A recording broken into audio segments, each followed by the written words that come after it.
Последно време, ова лето, па и пролета, па и минатата сезона беа актуелни цветниот принт. Кој е вашето мислење за цветниот принт, за јаките бои кои што се навистина актуелни, поготово во топлите периоди од годината? Па, како гледам на цветните принтови? Генерално, воопшто, значи, не само за цветните принтови, него сакам тој многу директен, пластичен принт, значи, толку впечатлив да едноставно жената паѓа во сенка. Значи, ги сакам принтовите и цветни, меѓутоа повеќе ги сакам како попастелни, послеани, подискретни, поакварелни, значи, нанесени на ткаенината и можеби во некои делови од парчето облека. Не да доминира тоа комплет или во некоја поситна форма. А може би за мене, например, поинтересно кога создавам креација која личи на некој цвет. Цветот како таква инспирација повеќе го гледам, него ли како директно нешто на... Така, што се јаките бои? Дали мислите дека тие внесуваат свежина, внесуваат некое ново поубаво расположение во овој период од годината?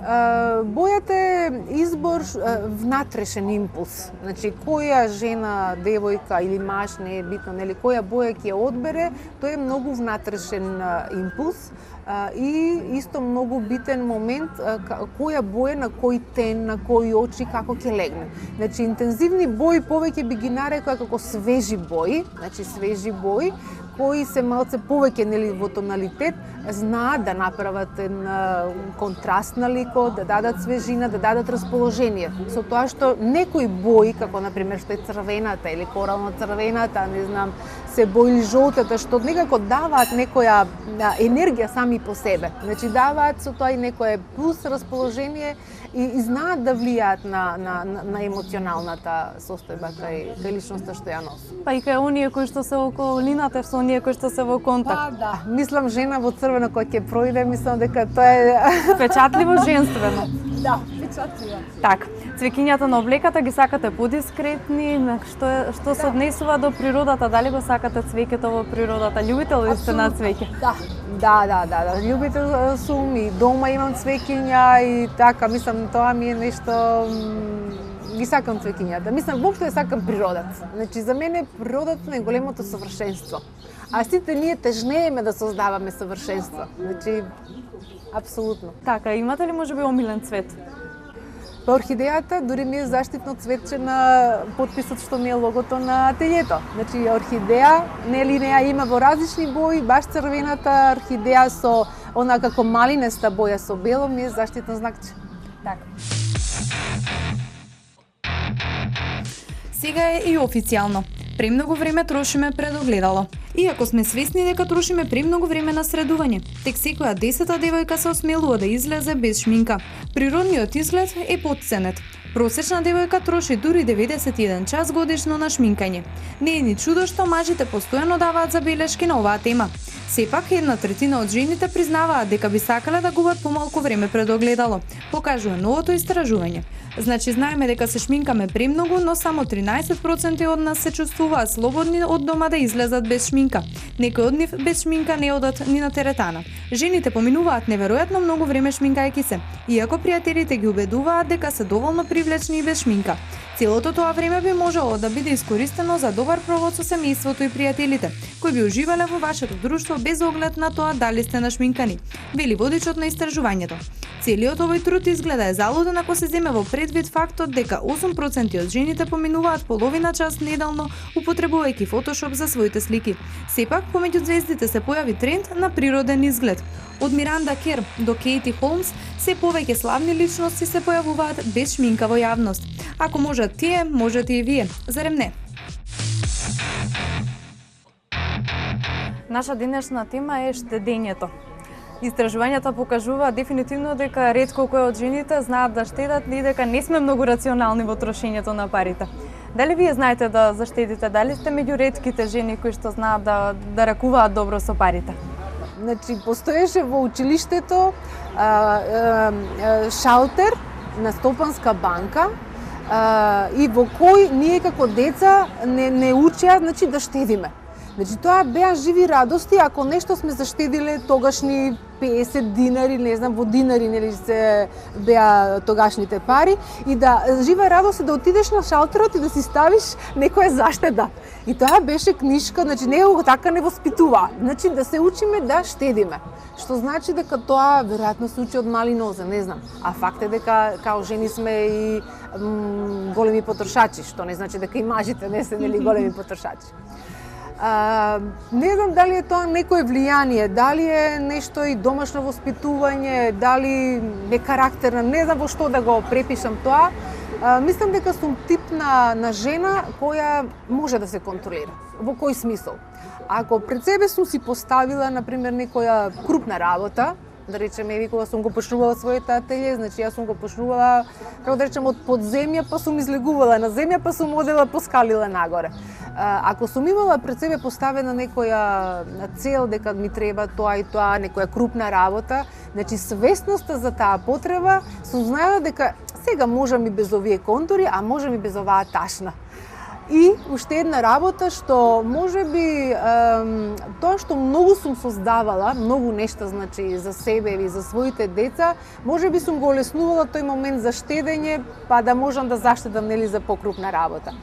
Меѓутоа, мислам дека тоа се пак и моменти на радости и моменти на расположение што знае добриот шопинг да ни го направи.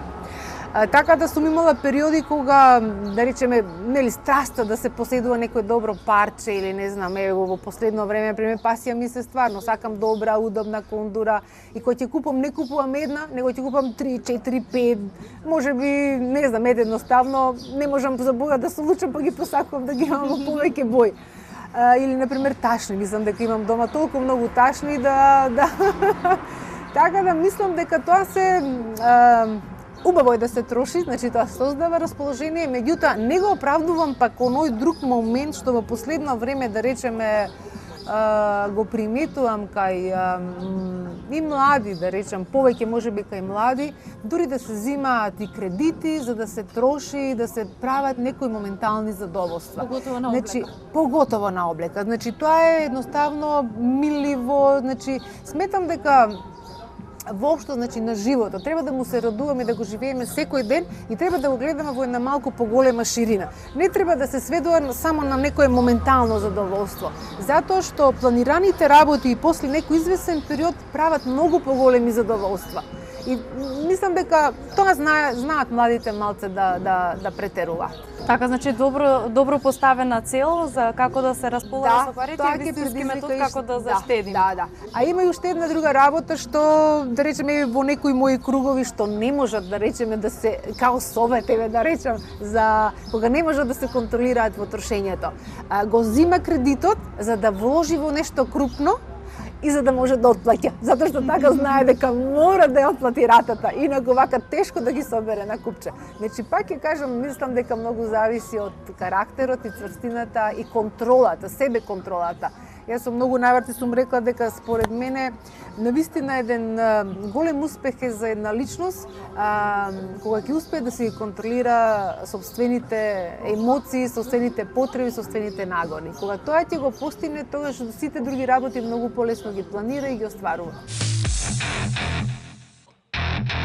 Грешки со парите прават дури и паметните девојки. Трошењето на платата до последен денар можеби изгледа сосема во ред, но таквиот однос кон парите во иднина може да ви доведе само проблем. Еве зошто штедењето не ви успева. Прва причина е непоставувањето финансиски цели. Токму од оваа причина парите доаѓаат и си одат, а крупните работи кои можеби посакувате да ги купите остануваат недостижни за секогаш.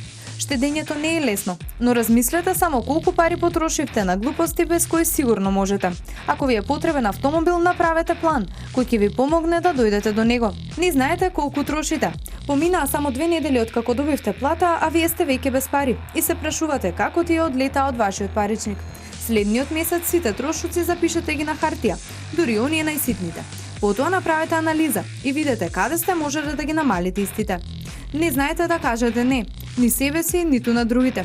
Следниот пат кога ќе посакате нешто да купите, добро размислете дали се вклопува во вашиот буџет. Истото важи и кога од вас ќе побараат позајмица. Не знаете да заштедите. Финансиските советници советуваат отварање на посебна сметка во банка, на која секој месец ќе внесувате одредена сума на пари, а истите ќе ги подигнете само во навистина итни ситуации. Не морате да земете нова кредитна картичка. Така ќе ги намалите трошоците, но и ќе спречите потенцијално импулсивно посегање по картичката, кога во излогот ќе здогледате фантастични чевли. Вреди да се проба. Би сакала да го пофалам вашиот изглед, навистина изгледате прекрасно, урбано, вистинска дама. Ме интересира колку време трошите пред огледало, дали е задолжително да се нашминкате пред да излезете од дома? Па, како да кажам, веројатно застојањето пред огледало е како она едно основно, како што мора да се измијат заби, мора да се барем онака еден минимален, значи мейкап, за да се даде малце една свежина на лицето. Сепак, годините си го прават своето. Никогаш не претерувам во шминкањето, меѓутоа оној минимален мейкап апсолутно мислам дека треба да се практицира. Треба да го практицира секоја жена. Така, значи е многу битен изгледот за една жена, дефинитивно она што го остава првиот впечаток кај луѓето е изгледот. Да. Ние слушаме многу внатрешната убавина. Точно треба да се поседи. Таа е најважна, внатрешната убавина. Меѓутоа времето е такво да без комплетен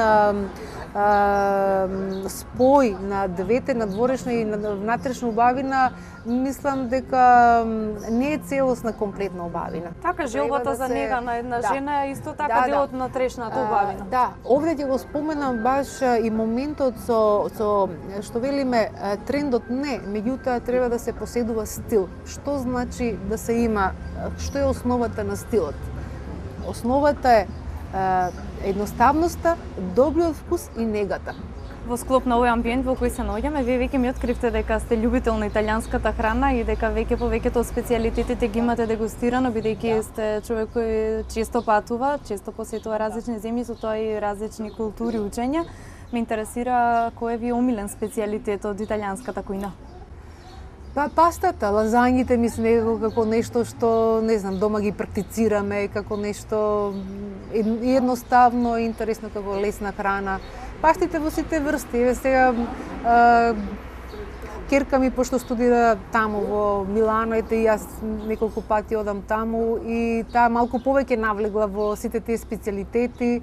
Така да италијанската храна е прво специфична и по тоа што е многу лесна варлива за воопшто кога ќе се внесе во телото и никогаш не се чувствувате прејадени. Можете да јадете колку сакате и колку ви душа сака и да се осеќате убаво.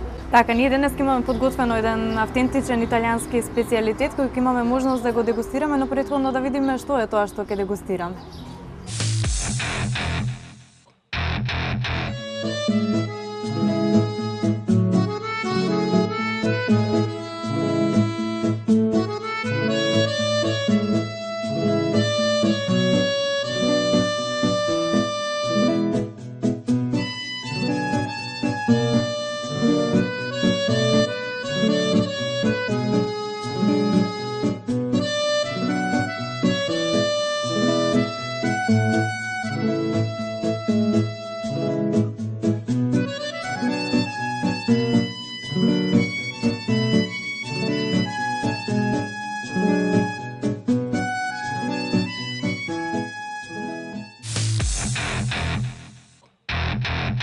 Како ви се допадна она што денес го дегустиравме? Па, еве, можеме да наздравиме за еден одличен вкус, да го залиеме со винце, навистина убаво, лесно, значи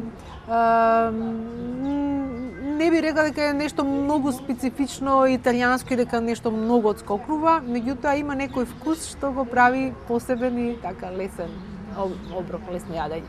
Така, многу ви благодарам што бевте денеска со нас, вистинска чест, вистинско задоволство ми беше да бидам во ваше друштво. За крај на овој разговор би сакала да ве прашам, бидејќи смеете во интернационален амбиент, интернационална кујна и сето тоа, би сакала да ве прашам во кој дел од светот се жените со најдобар стил? Па мислам французинките. Да? Да. Так, ви благодарам уште еднашка на гостување. Благодарам на поканата.